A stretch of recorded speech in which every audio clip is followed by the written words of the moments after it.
Hi hello నమస్తే welcome to NTV. నేను మీ హారిక. ప్రస్తుతం నేను ఐటీసీ కాకతీయ హోటల్లో ఉన్నాను. ఇక్కడ సిఐఏ వాళ్ళు తెలంగాణ రియల్ ఎస్టేట్ సంబంధించి ఇన్ఫ్రా అండ్ రియల్ ఎస్టేట్ సమ్మిట్ని నిర్వహిస్తున్నారు. అసలు తెలంగాణ రియల్ ఎస్టేట్ రంగం ఎలా ఉండబోతుంది, ఎలాంటి మార్పులు తీసుకొస్తే మన రియల్ ఎస్టేట్ రంగం ఇంకా అంచెలంచెలుగా ఎదుగుతుంది, ఎట్ ద సేమ్ టైం ఇన్ఫ్రాస్ట్రక్చర్లో కానీ కన్స్ట్రక్షన్లో కానీ ఎలాంటి పాలసీస్ తీసుకురావాలి, డిజిటలైజేషన్కి సంబంధించి సస్టైనబిలిటీకి సంబంధించి ఎలాంటి చేంజెస్ చేయాలి, ఇలాంటి అన్ని విషయాలు ఈరోజు ఈవెంట్లో డిస్కస్ చేయబోతున్నారు. మరి ఒక్కసారి లోపలికి వెళ్ళి ఈ ఈవెంట్ గురించి మరిన్ని విషయాలు తెలుసుకుందాం.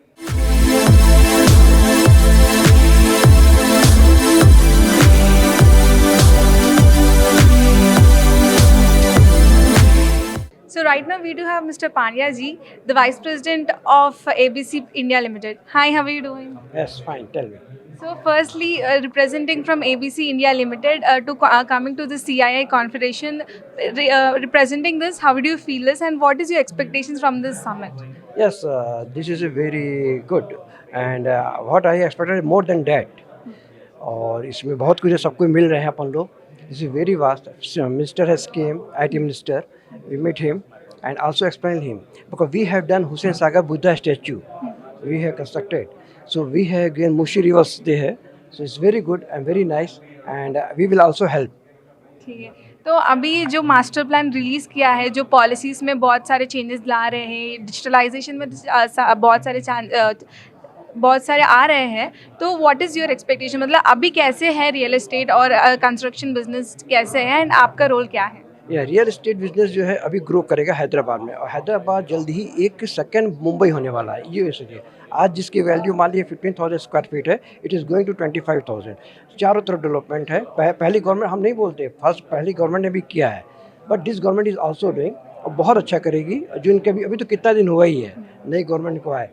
जिस तरह से मिनिस्टर साहब से बात हुई मेरी, तो दे विल डू एंड हमको होप है कि आज Hyderabad number 1 city in the world होगा, not in the India, number 1 in the world. Very well said. तो आपने बोला था आपने हुसैन सागर का कंस्ट्रक्शन प्रोजेक्ट आपने किया था, तो अभी क्या क्या प्रोजेक्ट्स आ रहे हैं एंड आपके अंदर क्या हो रहा है? अभी हम लोग एक नया प्रोजेक्ट लाने की सोच रहे हैं अभी मुशी रिवर के. उसमें देखेंगे, वो इंटरनल डिस्कशन है अभी कंपनी के साथ और यदि वो सक्सेस हो गया तो हम लोग ज़रूर कुछ नया लाएंगे वहाँ पर. अभी उसके बारे में डिस्क्लोज करना थोड़ा जल्दीबाजी होगी लेकिन कुछ लाएंगे. We will bring something new. Okay. So आपने बोला था मतलब मतलब it's been so many years you being in the construction business और the real estate industry. So how is the markets अभी कैसे है हैदराबाद में या पूरे इंडिया में? तो आप कहाँ से, आप कोलकाता से हो तो वहाँ से? नहीं, मार्केट तो अभी अप है. मार्केट में कोई दो राय नहीं है. Market is going to up. और मार्केट में आप देख सकते हैं कि हैदराबाद में जो आउटर रिंग रोड की एरिया है और जो सरने से बाद 3 भाग में बांटेंगे, वो आउटर रिंग से रिंडल रिंग रोड के बाद का बहुत अच्छा इनका है और market is going up. There is no any doubt. So undoubtedly anyone can come Hyderabad and invest in real estate or the construction. Yes, we have invested also. We have one showroom, big building in Banjara Hills Road number 12, KR Tower, Nilambaris. That is building by we have purchased it already. And also अब the Mushi River का जो option आ रहा है उसमें भी हम जल्दी ही हाथ डालेंगे. All the very best. हम होपफुली मूसी रिवर का प्रोजेक्ट आपको ही मिले एंड जैसे हुसैन सागर ये सब किया था ये भी करने चाहिए. Thank you so much. So ప్రస్తుతం మనతో పాటు ప్రసాద్ గారు ఉన్నారు క్రియేటివ్ సొల్యూషన్స్ నుంచి. ఆయనతో మాట్లాడిద్దాం. హాయ్ అండి, ఎలా ఉన్నారు? హలో అండి. ఫస్ట్లీ ఇంత పెద్ద ఈవెంట్ జరుగుతుంది అంటే తెలంగాణ మాస్టర్ ప్లాన్ ఏంటి అంటే 2050 లోపల రియల్ ఎస్టేట్ పరంగా తెలంగాణ ఎలా ఉండబోతుంది, ఇలాంటి అన్ని విషయాలు ఈరోజు డిస్కస్ చేశారు. అసలు ఏంటి, ఎలా ఉండబోతుంది అంటారు, మీకు ఎలా అనిపిస్తుంది? ఇది యాక్చువల్గా మన సీఎం గారు మెగా మాస్టర్ ప్లాన్ 2050ని తయారు చేద్దాం, సో దట్ తెలంగాణ ప్రపంచంలోనే ఒక ఎక్సలెన్స్ సెంటర్గా, యూనివర్సల్ ఎక్సలెన్స్ సెంటర్గా ఈ స్టేట్ని చేయాలి అని master plan 2050 mega master plan చేయమని చెప్పి ఇన్స్ట్రక్షన్స్ ఇచ్చారు. ఆయన విషన్స్ అన్నీ కూడా చెప్పారు. ఏంటంటే మనం ఔటర్ రింగ్ రోడ్డు లోపల ఉన్నటువంటి ఏరియా అంతా కూడా ఒక కేటగిరీ, ఒక క్లస్టర్ కింద, అలాగే ఔటర్ రింగ్ రోడ్ నుంచి ప్రపోజ్డ్ రీజనల్ రింగ్ రోడ్డు లోపల ఉన్న అవన్నీ కూడా 14 క్లస్టర్స్, 14 ఏరియాస్ పెట్టుకొని థీమ్ సిటీస్ చేసి ఆ ఏరియా అంతా కూడా రెండో క్లస్టర్ కింద, ఇంకా మిగతా భాగం అంతా కూడా తెలంగాణలో మిగతా భాగం అంతా కూడా మూడో క్లస్టర్ కింద విభజించి 2050 వరకు ఇంప్రూవ్ అంటే ఇన్ఫ్రాస్ట్రక్చర్ మీద మాస్టర్ ప్లాన్ ఒకటి తయారు చేయమని ఆయన సూచించడం జరిగింది. ఓకే. సో మొత్తం తెలంగాణని ఇప్పుడు 3 పార్ట్స్‌గా డివైడ్ చేశారు. 3 క్లస్టర్స్‌గా. 3 క్లస్టర్స్లో ఏంటంటే ఇప్పుడు మనమంతా కూడా outer ring road already develop అయి ఉంది. కానీ దీనిలో కూడా చాలా గ్యాప్స్ కొన్ని ఉన్నాయి. ఇప్పుడు ట్రాన్స్పోర్ట్ మనకి ప్రాబ్లం ఉంది. వాటర్ అన్ని సోర్సెస్ నుంచి వస్తున్న వాటర్ 24/7 అవ్వలేదు. అలాగే ఫ్లడ్ వస్తే ఫ్లడ్లో బాగా ఇబ్బందులు ఉన్నాయి. మెయిన్లీ మూసీ రివర్ ఎప్పుడో అంటే మేము అంతకుముందు 10 years back Musi river front development నేను ఆర్వీ అసోసియేట్స్లో ఉన్నప్పుడు చేసాము దానికి. ఓకే. ఆ మూసీకి చేసాము. ఆ మూసీది ఇంతవరకు కూడా ఇంప్లిమెంట్ కాలేదు. సో మూసీ రివర్ ఫ్రంట్ డెవలప్మెంట్ని మెయిన్ ఎజెండా కింద తీసుకొని పీపీపీ మోడల్లో దాన్ని డెవలప్ చేయడానికి, దానికి ప్రణాళికలు రచించడానికి ఈరోజు మీటింగ్లో కూడా డిస్కషన్ అవుతున్నాయి. అలాగే ఔటర్ రింగ్ రోడ్ నుంచి రీజనల్ రింగ్ రోడ్డు వరకు కూడా ఒక మాస్టర్ ప్లాన్లో అంటే క్లస్టర్ 2లో 14 థీమ్ సిటీస్, అంటే దీనిలో ఈ 14 థీమ్ సిటీస్లో మీకు స్పోర్ట్స్ సిటీ ఉంటుంది, టూరిజం ఉంటుంది, ఎంటర్టైన్మెంట్ ఉంటుంది. ఇవన్నీ కూడా రకరకాల ఇవి కనెక్టివిటీస్ చేసుకొని అంటే అక్కడ కూడా అర్బన్ డెవలప్మెంట్ని చూసుకుంటారు. సో అలాగే 3వ క్లస్టర్లకు వచ్చేసరికి రూ అర్బన్ అంటాము. అక్కడ ఉన్న ఎగ్జిస్టింగ్ అర్బన్ అంటే మున్సిపాలిటీసే కాకుండా ఆల్ విలేజెస్ని కూడా మనం ఇన్ఫ్రాస్ట్రక్చర్ డెవలప్ చేసి రూ అర్బన్ ఫెసిలిటీస్ కనుక ఇస్తే అంటే తెలంగాణ అంతా కూడా ప్రజలు డెవలప్ అవ్వాలి. అలాగే మన గ్రోత్ రేటు కూడా అంటే ఇప్పుడు వీళ్ళు ఒక పథకాలు చెప్పారు కదా, 6 పథకాలు ఎలా ఇంప్లిమెంట్ చేయాలి అనే దానికి గ్రోత్ కనుక ఎక్కువ ఉంటే రెవెన్యూ అనేది వస్తుంది. రెవెన్యూ వస్తే డెఫినెట్గా ఈ పథకాలన్నీ కూడా సక్సెస్ అవుతాయి అనే పాలసీ వాళ్ళు తీసుకోవటం జరిగింది. దాన్ని బేస్ చేసుకునే ఈ మాస్టర్ ప్లాన్ 2050 అనేది తయారు చేయడానికి ప్రణాళికలు రచించారు. సో ఇప్పుడు ఈ 2050 ప్లాన్ ఏదైతే ఉందో మీరు చెప్పినట్టు చాలా ప్రాజెక్ట్స్, చాలా డెవలప్మెంట్స్ జరగబోతున్నాయి. చాలా ఏరియాస్ ఏవైతే ఇప్పటివరకు టచ్ చేయలేదో వాటిని ఇంకా డెవలప్ చేయాలి అని ఆలోచిస్తున్నారు. సో ఇన్వెస్ట్మెంట్స్ పరంగా ఎంతవరకు పెట్టొచ్చు అంటారు? అంటే ఎంత ఎక్స్పెక్టేషన్స్ పెడుతున్నారు అనుకుంటున్నారు? సో ఇన్వెస్ట్మెంట్ పరంగా అంటే ముందు అసలు ఈ ప్రాజెక్టులన్నీ ఇంప్లిమెంట్ చేయటం మూలంగా అసలు మనకు వచ్చే అవుట్కమ్ ఏంటి అనేది కనుక ఆలోచిస్తే ఈరోజు మనకి తెలంగాణకు వచ్చేసి 13 లక్షలు మనకి ఇయర్లీ జీడిపి ఉంది.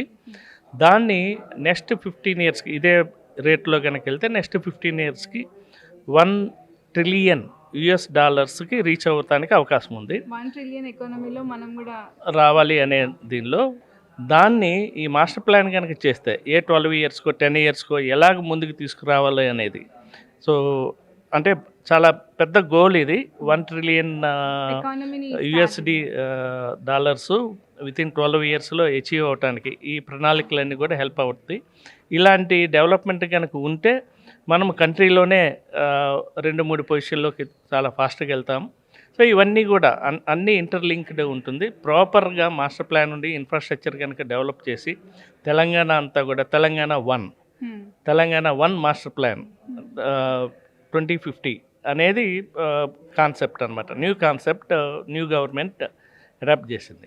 ఓకే. సో క్రియాటా సొల్యూషన్స్ నుంచి మీరు వచ్చారు కాబట్టి సో ఈ మాస్టర్ ప్లాన్లో మీ భాగం అంటే మీ రోల్ ఏమి ఉండబోతుంది, అంటే ఏ ప్రాజెక్ట్స్లో మీరు చేయబోతున్నారు? సో యాక్చువల్గా క్రియేటివ్ సొల్యూషన్స్ అంటే నా పర్సనల్ ఎక్స్పీరియన్స్ కానీ కంపెనీ సో మేము చాలా సోఫిస్టికేటెడ్ టెక్నాలజీస్ అన్నీ వాడి దాదాపుగా ఒక సపోజ్ 1 ఇయర్ డిపిఆర్ తయారు చేసేదాన్ని మేము 6 మంత్స్లో తయారు చేయగలుగుతున్నాం. జిఐఎస్, బిమ్, అలాగే ఆగ్మెంటెడ్ రియాలిటీ టెక్నాలజీస్ ఇవన్నీ కూడా సోఫిస్టికేటెడ్ టెక్నాలజీస్ వాడి జీరో అంటే మిస్టేక్స్ అనేది లేకుండా డిజైన్ చేయటం అవుతుంది. మేము mainly water supply, roads, metro rail ఈ పెద్ద ప్రాజెక్ట్స్ అన్నీ కూడా మేము డిజైన్ చేస్తూ ఉంటాం.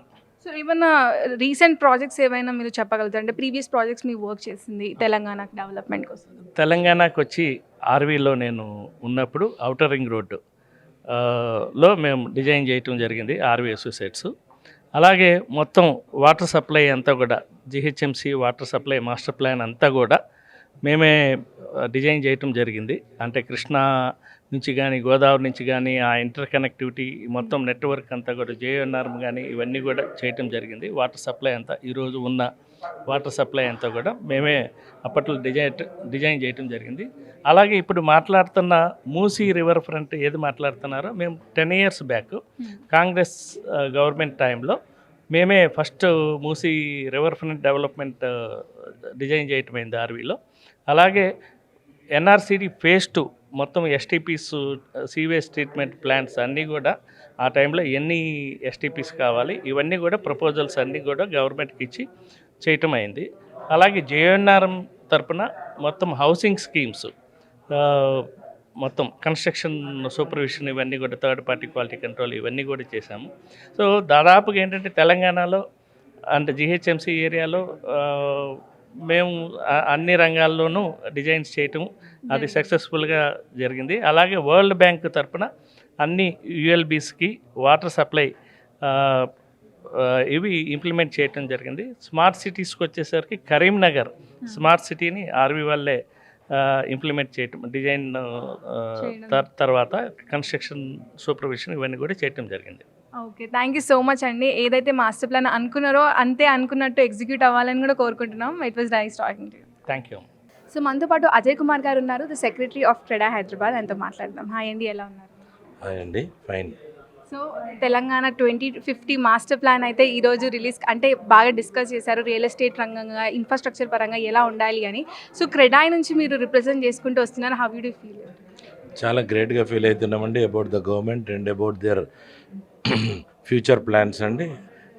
ఆఫ్టర్ మన సీఎం గారు దావోస్ వచ్చు అండ్ లండన్ విజిట్ వచ్చిన తర్వాత అబౌట్ థీమ్స్ దానంతా స్టడీ చేసి మన మూసీ రివర్ డెవలప్మెంట్ కానీ అండ్ ఓఆర్ఆర్ తర్వాత RRR and 14 clusters different areas development అంతా చాలా ఎంకరేజింగ్గా ఉంది for us also. And development కానీ ఏరియాస్ రెసిడెన్షియల్ కానీ కమర్షియల్ యాక్టివిటీస్ కానీ చాలా ఎంకరేజింగ్ ఉంది. That's all we are very happy with today's meeting with our Sridhar Babu garu, మంత్రి గారు and all others.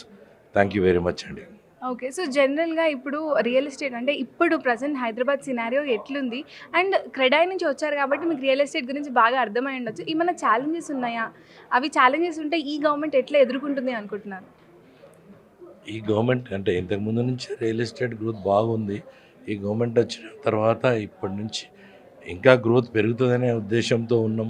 We all are very confident that next coming 10-15 yearsలో Hyderabad maybe top 10 of the world సిటీస్లో ఉంటుందని మా ఒక అభిప్రాయం. దానికనే we can invest or we can fund anywhere in and around Hyderabad. ఎక్కడ చేసినా చాలా బాగుంటుంది డెవలప్మెంట్ అంతా అని మేము అనుకుంటున్నాం. సో పాలసీస్ విషయానికి వస్తే అంటే క్రెడా is mostly based upon the అంటే ఎట్లాంటి రూల్స్ కానీ రెగ్యులేషన్స్ కానీ అంటే లైక్ ఎట్లా ఉండాలి అని డిజైన్ చేస్తుంది కాబట్టి. సో పాలసీస్ విషయానికి వస్తే ఎలాంటి పాలసీస్ ఇంకా ఇంప్లిమెంట్ చేయడం మంచిది అంటారు? ఏ పాలసీస్ మీద ఫోకస్ చేయడం బెటర్ అంటారు? We are having policies now. RERA ఉందండి మన దగ్గర అండ్ అన్లిమిటెడ్ FSI ఒకటి ఉంది. దాంతో హైరైజ్ బిల్డింగ్స్, దాంతో సిటీ గ్రోత్ చాలా బాగా కనబడుతుంది. అండ్ మోర్ ఓవర్ ఉన్న పాలసీస్ అన్ని ఇంప్లిమెంట్ చేసి కొంచెం రేరానే స్ట్రిక్ట్గా చేసి ప్రీ లాంచ్ ప్రాజెక్ట్స్ అవన్నీ ఆపేస్తే పబ్లిక్ కొంచెం అంటే ఇన్వెస్టర్స్ ఎవరైతే ఉన్నారో వాళ్ళందరికీ కూడా చాలా కాన్ఫిడెన్స్ వస్తుందని మాకు అభిప్రాయం. సో మనతో పాటు రాంబాబు గారు ఉన్నారు, the executive director of Pranava group. ఆయనతో మాట్లాడతాం. హాయ్ అండి, ఎలా ఉన్నారు? హలో అండి, good. How are you? I'm good అండి. So firstly coming from Pranava group representing అంటే తెలంగాణ మాస్టర్ ప్లాన్లో you been a part in discussing about the planning కానీ. So how do you feel about? Really very glad to be here. This Telangana Mega Master Plan 2050 with the vision of government. I think also really I congratulate CII and Shekhar Reddy Garu for taking this initiative to organize this event at this juncture. So definitely as from Pranava Group we are proud to be part of this particular event, and definitely it brings a lot of interesting insights from the market and also builds the confidence in the new segments of markets. We're really thankful to be here. Great. So ఇప్పుడు master plan అయితే అంటే like clusters ఫార్మ్లో ఇలా 3 కేటగిరీస్లో చేయబోతుంది అని అంటున్నారు. So how do you see this master plan? How is going to be? I believe I think Revanth Reddy Garu has reimagining the complete the landscape of Hyderabad. He's wants to do the flavor with continuation of LA governments. I believe to make it within Triple R, and also outside of Triple R, and also we have various segments: urban, semi-urban, and rural area. So I believe it will definitely bring more momentum in the market. I believe it will add more dynamics to the market. So దీనివల్ల ఏంటంటే multi faceted development across the city. So four With corners the- of the city will be developed. Exactly, that's the idea. Okay. So coming from Pranava Group, and what like any key role in part of this planning? Yeah, sure. Definitely, we are happy to be part of. As a developer company, we definitely do a lot of interesting projects, and also as we have seen recently, Musi River initiative, what government has taken.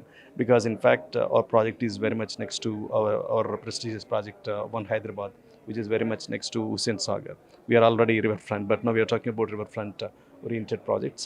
I believe government is trying to reshape the image of Musi River. It's so far only Musi ante adoka only I mean like it's a garbage area Correct. type of image only.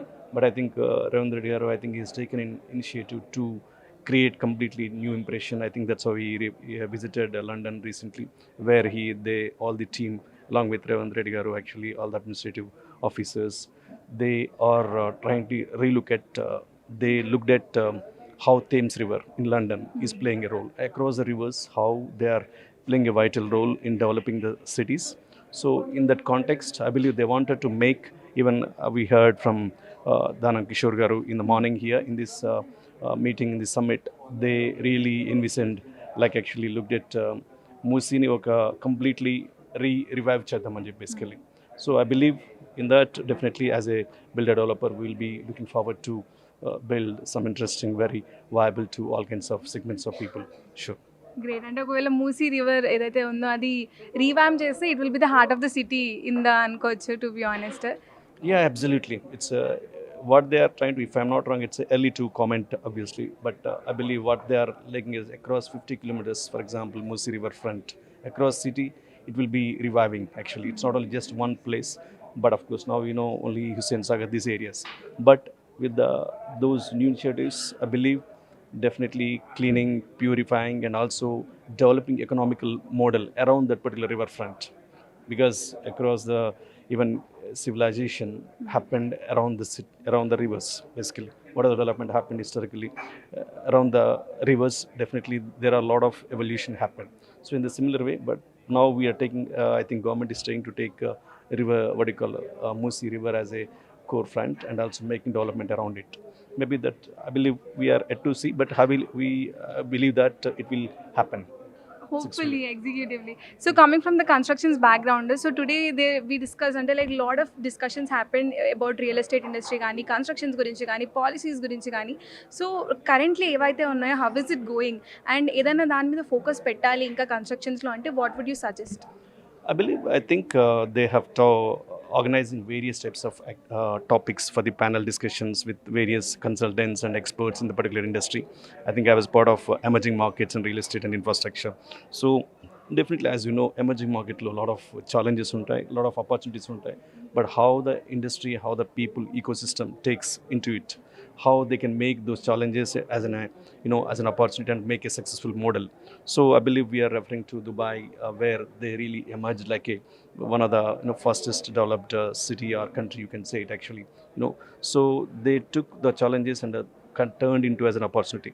Our point of view, I believe. Also, we had a discussion about various types of asset classes, like not only typical residential high-rise apartments or only commercial, but also various types of asset classes like data centers and social life sciences buildings, and also senior citizens building, and also affordable housing buildings actually. So various types of asset classes they're discussed about various aspects of it actually. So definitely it's a very interesting, and also believe at this moment it will definitely bring the more confidence in the market that things are happening, and to take it forward the Hyderabad as a developing and also developed city across, because it's going to be center stage of the India and also across the globe, because it has that power actually, potential basically.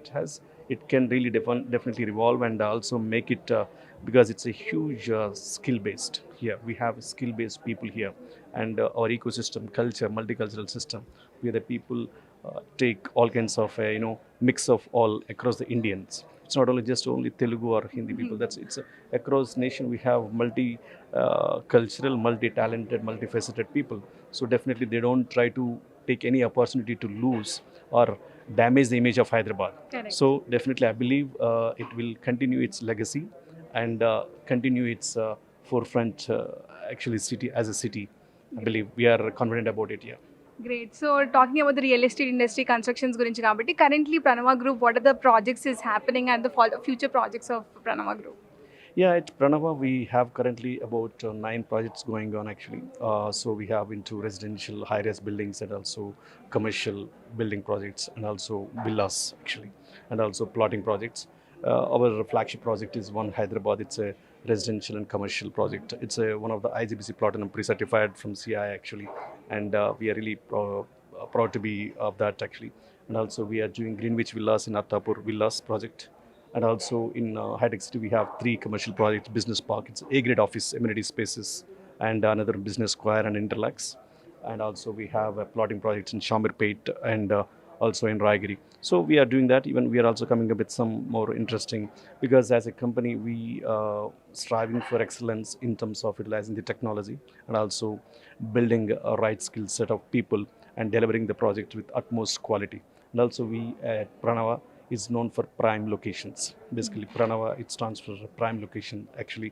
And also we use technology. What are the core technologies we use to make it more productive and also efficient and quality oriented? Very, very well said. The correct utilization of technology is inbuilt useful for every industry that you're working for. And lastly, after listening మొత్తం ఈ master plan విన్నాక, so what do you think, what will the future of Telangana ఒక 10 years తర్వాత, how can we see Telangana? I believe definitely it's going to be rapid development. We can see that Hyderabad is very dynamic, as I mentioned already, and it tries to take it ఎలాంటి అవకాశాలను అందిపుచ్చుకొని చేసే nature of the people ఇక్కడ local కావచ్చు and system కావచ్చు, eco system అలా ఉంటుందండి, హెల్తీగా డెవలప్ అవుతున్నది. We have strong confidence and definitely it's gonna be the reality. And whatever the vision I think we are setting now, it used to be 2020 vision, 2020 at one point of time, but now it's 2050. The mega master plan has been set. I believe this will give the kind of a guidelines and it builds a framework to go with a systematic and scientific approach, so that it will be a more sustainable. And also the topic is a sustainability. How it is not only about the just development, but it's about how sustainable system you are building around it. Correct. So that it can really long for a longer period. So I believe Hyderabad will continue its mega role with this mega master plan 2050. Great. It was really nice talking to you. Thank you so much. Thank you.